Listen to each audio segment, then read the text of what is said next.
Hello, Nat here. Let's see what's making news.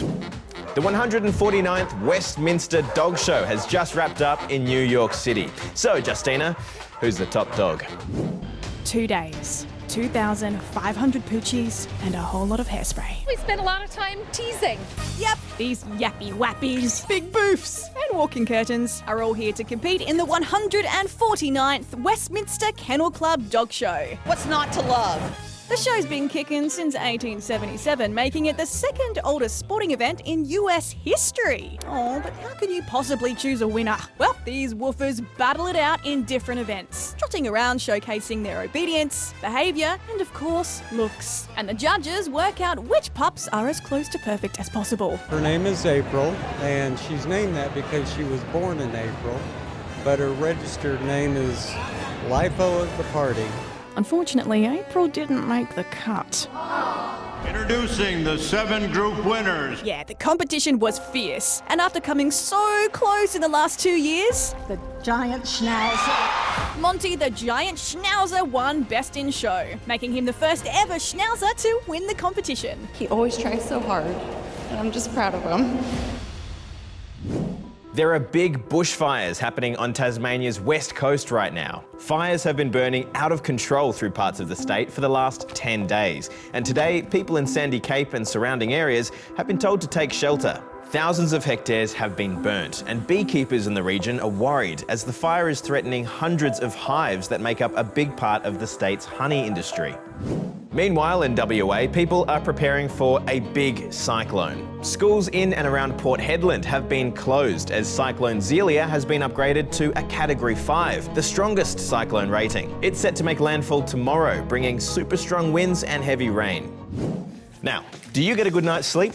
Well, a recent study from Melbourne's Royal Children's Hospital found that nearly half of Aussie primary school students said no. Sass found out why. I can never get to sleep, literally never. Sometimes I struggle because I'm like wide awake. I usually lay awake for like too long to think about life choices. I put my alarm on, but I just sleep right through it.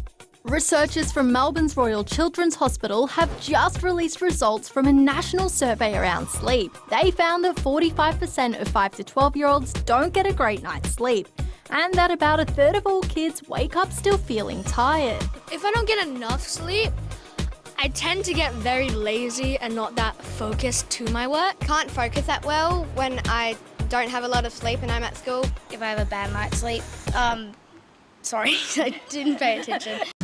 There are lots of factors that impact our sleep, like puberty, caffeine, and of course screen time.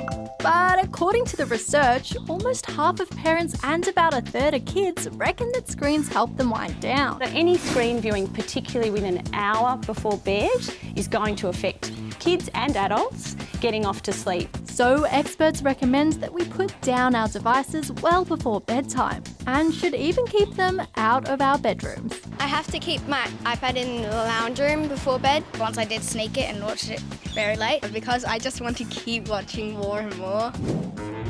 Ooh, now it's time for a part of the show I like to call Impressive? You decide. First up, to a very cheeky runaway dog. Scrim had been missing for months after escaping from a second-floor window in his home last year. Oof. What happened next was months of searching, with Scrim roughing it around town, somehow managing to survive wild weather, while also avoiding efforts to catch him using tranquilizer rifles and nets. In the end, it was a cat trap that got him, and he's now back at home enjoying himself. Now it's time to meet Ariane, the 14-year-old human calculator. He's earned himself that nickname by setting 6 world records for adding some big numbers together using only his mind. It's so fast that you can't think. You just need to do the calculations. And finally, to the UK, where Prince William stopped by the London Screen Academy to try his hand at being a camera operator. Sorry, I'm going to show why you were doing this and not me. It's a rare moment for the Prince to get behind a camera, seeing as he spends most of his time in front of one. We're following Steph at the end there. Scene 6, shot 1, take 2. Well, that's all from us today. We'll see you tomorrow. Bye for now. Oh, he's gone.